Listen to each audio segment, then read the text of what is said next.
May 2, 1957. Manhattan was breathing heavily under a thin, translucent veil of spring rain. The air was a thick, suffocating cocktail of wet asphalt, expensive Cuban tobacco, and the faint, metallic scent of the nearby Hudson River. At exactly 10:58 p.m., a black Cadillac Fleetwood, polished to such a high gloss that it reflected the neon soul of New York City, pulled up to the curb of the majestic apartments on Central Park West. A man stepped out. He was 66 years old, moving with a deliberate, rhythmic grace that suggested he didn't just walk through the city, he owned the ground beneath his feet. He wore a $500 custom-tailored silk suit, charcoal gray, and a fedora tilted at an angle that spoke of quiet, unshakable authority. This was Frank Costello. To the federal government, he was the Prime Minister of the Underworld. To the common people of Harlem and Hell's Kitchen, he was the man who kept the lights on. But to the hungry wolves lurking in the shadows of the Mafia's High Commission, he was a king who had lived too long. Costello walked into the lobby, his leather soles clicking against the pristine white marble like a countdown timer. He was heading for the elevator, his mind likely on the quiet luxury of his penthouse and a glass of 20-year-old scotch. He didn't hear the heavy thud of the door behind him.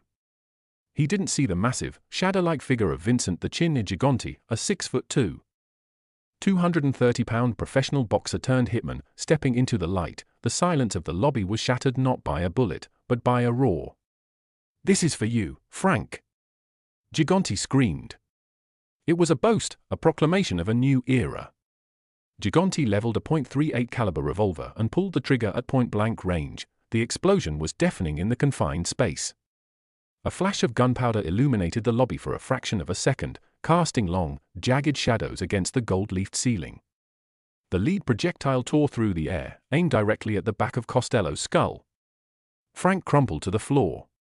Blood began to bloom across the white marble like an ink blot on a death warrant. Gigante, seeing the most powerful man in the mob collapse, turned and vanished into the rainy night, certain he had just changed history. But as the sirens began to wail in the distance, something happened that would make the entire American underworld shiver. Frank Costello wasn't dead. He was sitting up. He reached into his pocket, pulled out a pristine white silk handkerchief, and pressed it to the side of his head.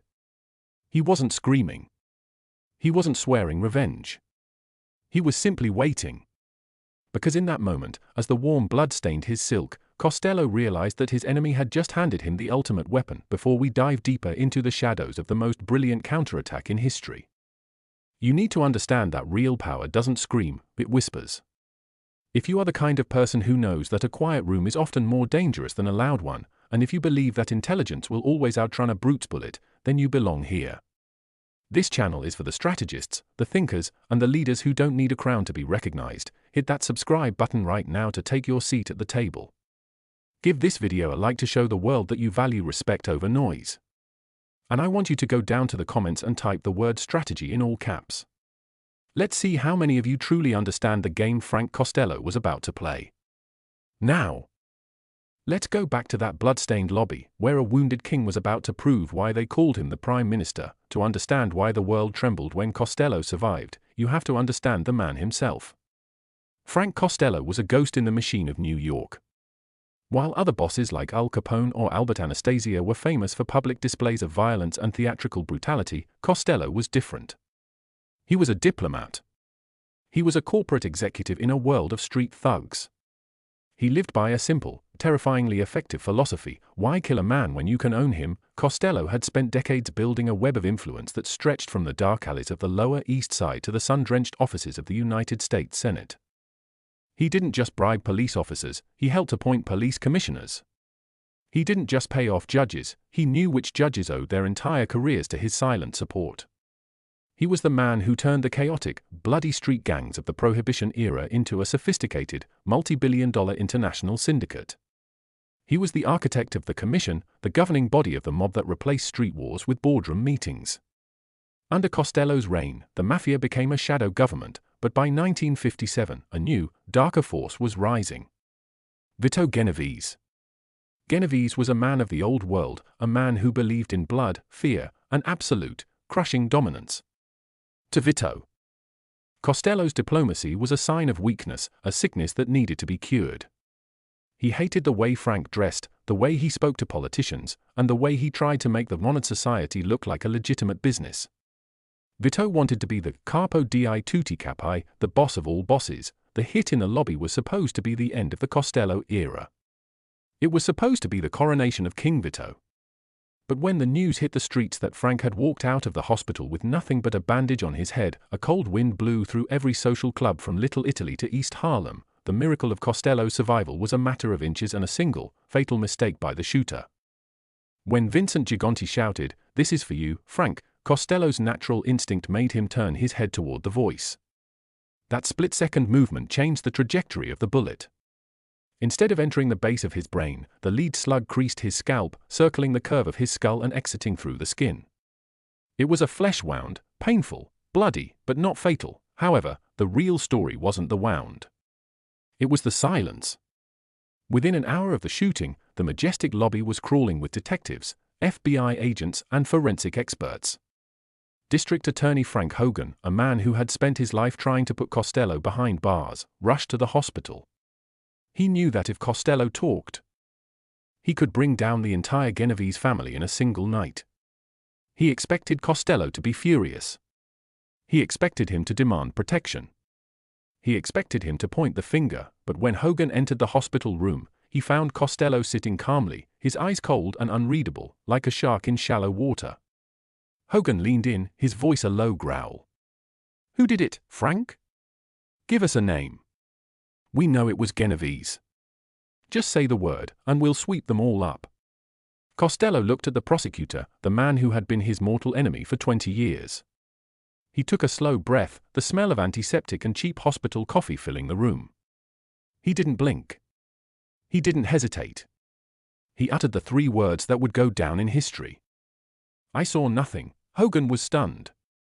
The police were baffled. The headlines the next morning screamed about the mafia code of silence. The public thought Frank was just a loyal gangster following the ancient law of Omerta. But they were wrong. Costello wasn't being loyal to the mob, he was being loyal to his own genius. By saying "I saw nothing," Costello sent a message that vibrated through the underworld like a tuning fork. To Vincent Gigante and Vito Genovese, those 3 words were more terrifying than a death threat. It meant that Costello wasn't going to use the police to fight his war. It meant he wasn't going to lower himself to their level of messy, public violence. It meant he was going to handle it himself. His way, the Prime Minister's way. The underworld shivered because they knew that when Frank Costello saw nothing, it meant he was looking at everything. He was looking at the cracks in Genovese's loyalty. He was looking at the fear in the eyes of the other bosses. He was looking at a way to win the war without ever pulling a trigger. While Frank recovered at his country estate, tending to his flowers with the same precision he used to prune his enemies, the city was on a knife's edge. Vito Genovese was pacing his office, growing increasingly paranoid. He had expected a war. He had mobilized his soldiers, reinforced his safe houses, and waited for the retaliatory drive-by shootings that usually followed such a hit. But nothing happened. There were no bodies in the streets. No warehouses were burned down. Instead, something far more calculated was taking place. Costello began to use his most powerful weapon, his influence. He made a few quiet phone calls from a private line. He met with the leaders of the other 4 families, the Gambinos, the Luccheses, the Bonanos, and the Prefaces. He didn't ask them to kill Vito. He did something much smarter. He invited them for a sit-down, not in a dark basement, but in a well-lit, prestigious restaurant.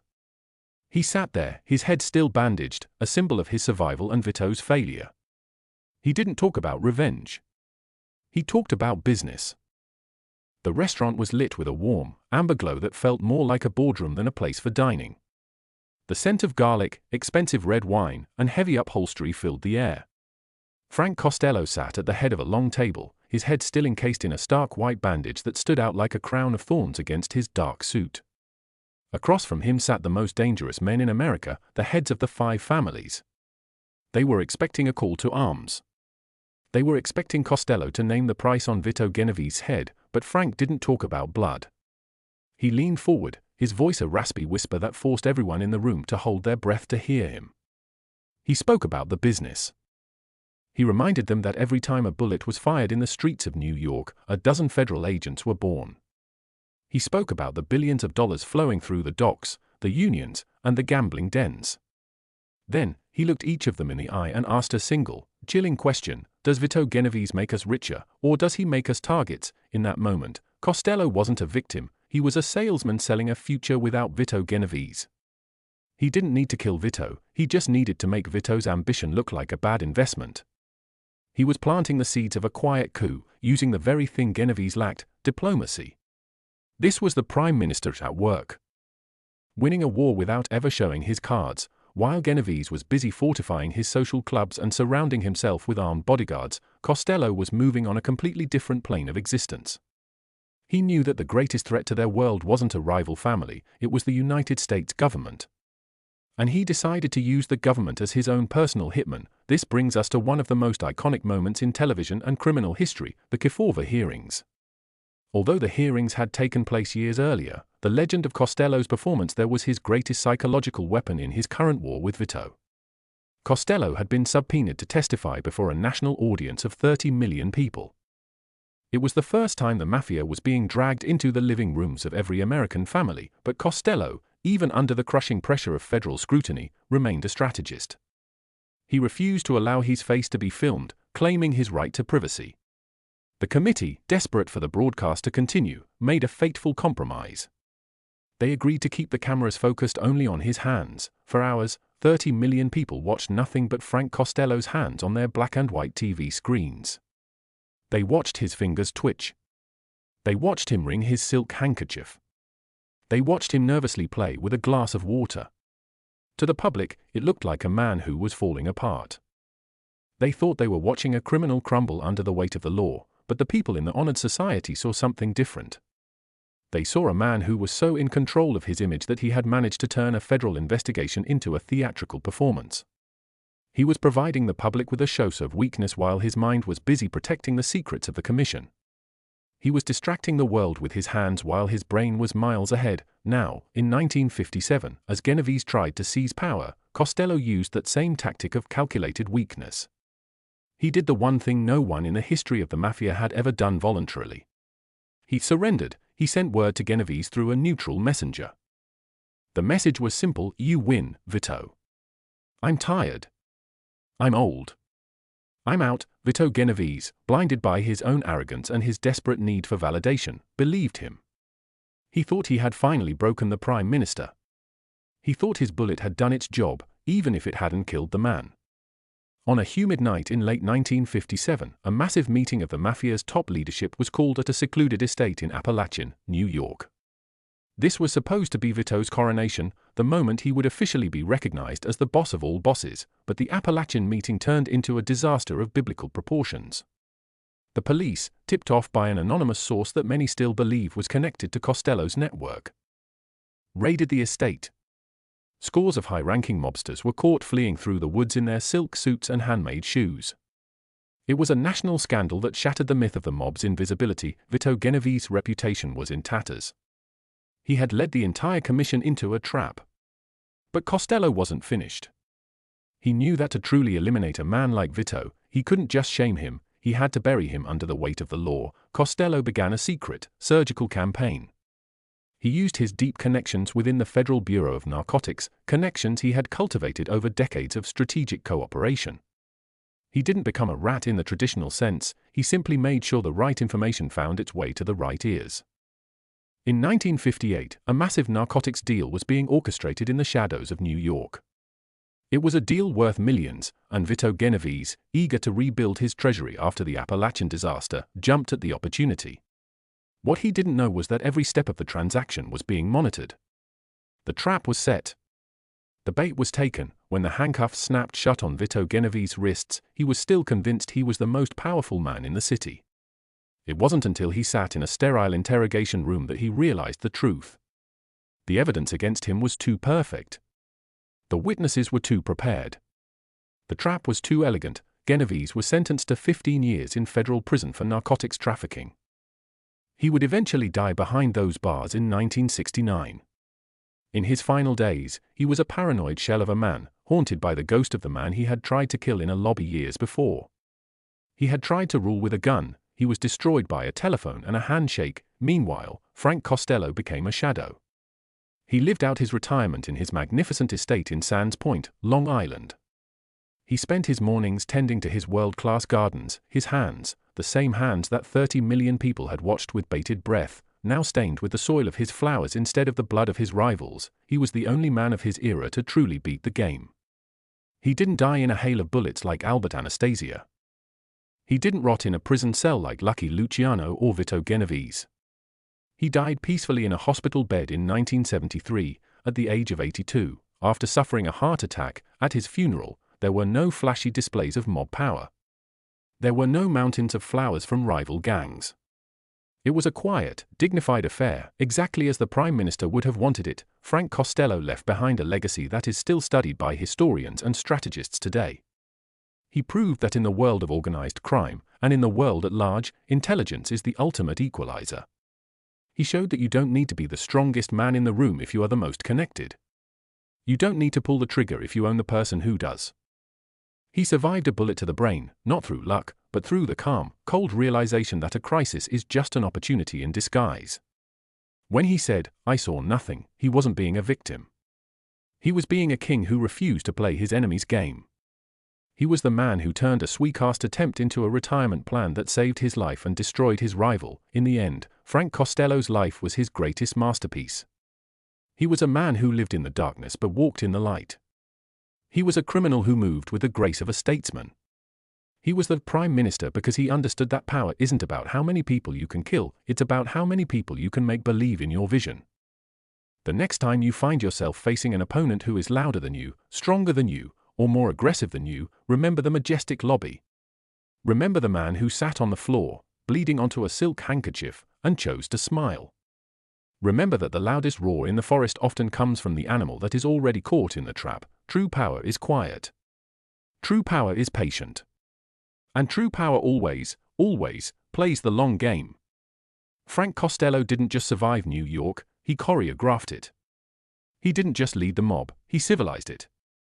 And in doing so, he became the one thing that no bullet could ever touch, a legend. If you've stayed with us through this incredible journey into the mind of the Prime Minister, you are now part of a rare group of people who see the world for what it really is, a game of strategy. Frank Costello didn't just win, he redefined what it meant to win. What's the biggest lesson you're taking away from Costello's invisible mate? Was it his silence, his patience, or his ability to use his enemy's own strength against them? Let's keep this conversation going in the comments. If you haven't already, make sure to subscribe and hit that notification bell. We have more stories like this coming, untold tales of legends who mastered the art of power in ways you've never imagined. Until next time, stay sharp, stay calm, and always stay 2 moves ahead. The table is set. And the game is yours to play.